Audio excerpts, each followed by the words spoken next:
want to talk about 3 tools that you can use, that I have used to get through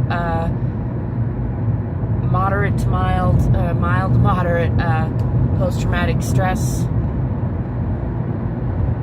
flare-up activity, shall we call it. Hi, I'm Angel. Thanks for stopping by. It's bright in here, isn't it?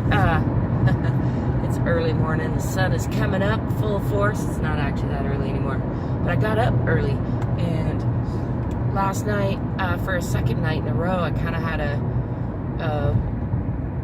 uncontrollable bodily reaction to a bunch of past emotion that came up. I think triggered from sleeping on the couch. I grew up sleeping on the couch as most of my childhood, and the first night it happened to me, it took me a little while to. I couldn't really get a grip on it. It just got the best of me. I woke up in the middle of the night and had this woke up with a start, and then was kind of in a fight or flight fear mode, which quickly turned to severe anger, rage, which is a pattern I recognize from a lot of my childhood, but I couldn't get a handle on it very well, and I ended up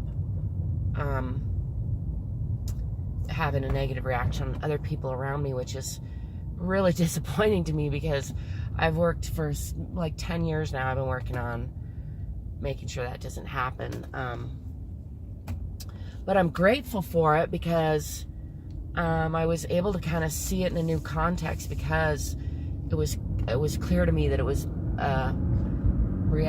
my reaction was disproportionate to the actual environment, the actual details of what was going on.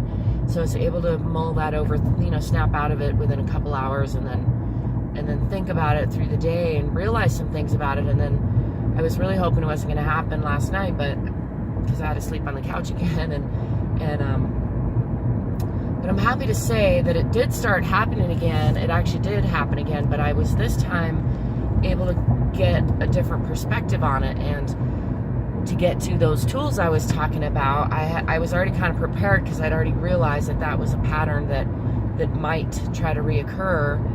And so I did some things to mitigate that effect. One of them was just do a better job of taking care of myself, really thinking about what do I need to get a good night's sleep on the couch. And I got some extra padding and some better curtains, and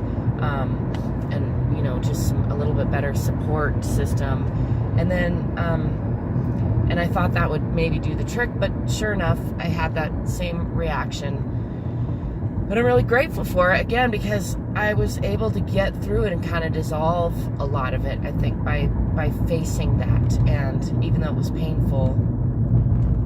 So the tools that I used, one was to change my environment. So I got up calmly as I could, and I